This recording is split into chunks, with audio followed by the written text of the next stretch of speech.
ടുനെറ്റ് news കാലാവസ്ഥാ വാർത്തയിലേക്ക് സ്വാഗതം. കാലവർഷം എത്തിയതോടെ സംസ്ഥാനത്തെങ്ങും തോരാമഴ.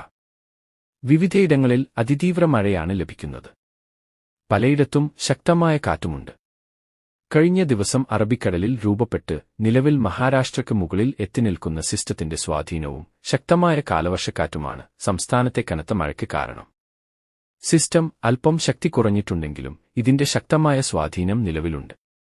സിസ്റ്റം ദുർബലമാകുന്നതിനനുസരിച്ച് മഴസാധ്യത ഒന്നുകൂടി വർദ്ധിക്കും.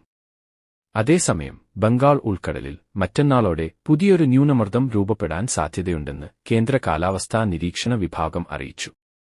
ഇതുകൂടി രൂപപ്പെടുന്നതോടെ കേരളത്തിൽ മഴ കൂടുതൽ തീവ്രമാകുമെന്നാണ് കാലാവസ്ഥാ വിദഗ്ധർ പറയുന്നത്. വിവിധ ജില്ലകളിൽ അതിതീവ്രമഴ വരും ദിവസങ്ങളിലും തുടരും. കൂടുതൽ ജില്ലകൾ റെഡ് അലർട്ടിലേക്ക് മാറും. അതേസമയം ബംഗാൾ ഉൾക്കടലിൽ ന്യൂനമർദ്ദത്തിനു മുൻപായുള്ള ചക്രവാതച്ചുഴി രൂപപ്പെട്ടിട്ടുണ്ട്. ഇത് ന്യൂനമർദ്ദമാകാനുള്ള തയ്യാറെടുപ്പിലാണ്. രൂപപ്പെടുന്നതോടെ കൂടുതൽ ഇടങ്ങളിൽ തുടർച്ചയായ കനത്ത മഴയ്ക്ക് സാധ്യതയുണ്ട്. മഴയ്ക്കൊപ്പം ശക്തമായ കാറ്റും ഉണ്ടായേക്കും. ആയതിനാൽ വരും ദിവസങ്ങളിൽ കൂടുതൽ ജാഗ്രതയോടെ മുന്നോട്ടു പോകണം. സംസ്ഥാനത്ത് ഇന്ന് 5 ജില്ലയിൽ അതിതീവ്ര മഴയ്ക്ക് സാധ്യതയുള്ളതിനാൽ റെഡ് അലർട്ട് പ്രഖ്യാപിച്ചു.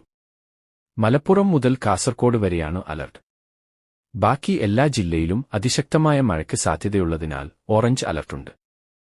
കാലാവസ്ഥാ വാർത്തകൾ കൃത്യമായി ലഭിക്കാൻ ചാനൽ സബ്സ്ക്രൈബ് ചെയ്യുക. നന്ദി.